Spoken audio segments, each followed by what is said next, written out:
నమో వెంకటేశాయ. మేము మాత్రము తిరుమల వెళ్ళామండి. మెయిన్ రీజన్ ఏంటంటే అస్సలు మాకు ప్రశాంతతనే లేదండి. అస్సలు ఎలా అంటే అబ్బా ఏంట్రా బాబు జీవితం అన్నట్టు అనిపిస్తే ఏది ఏమైనా సరే మనం ఏదో ఒక దేవస్థానానికి వెళ్ళాలి అని ఫిక్స్ అయిపోయి మేము మాత్రం తిరుమల వెళ్ళామండి. అస్సలు చూడండి అక్కడ అసలే వైకుంఠ ఏకాదశి సందర్భం అండి.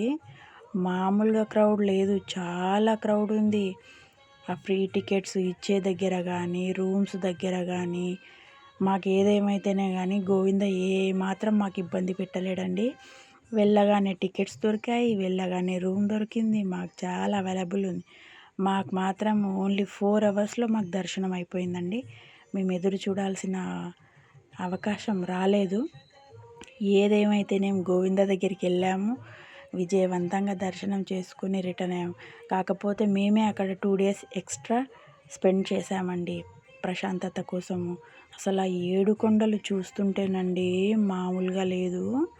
అబ్బబ్బబ్బబ్బబ్బా ఎలా ఉందంటే జీవితంలో మనకు ఇదేంరా జీవితం బాబు అనిపించినప్పుడు మాత్రం మనం దేవస్థానాలకు తిరిగి రావాలండి. అంత ప్రశాంతత ఉంది, మామూలుగా లేదు.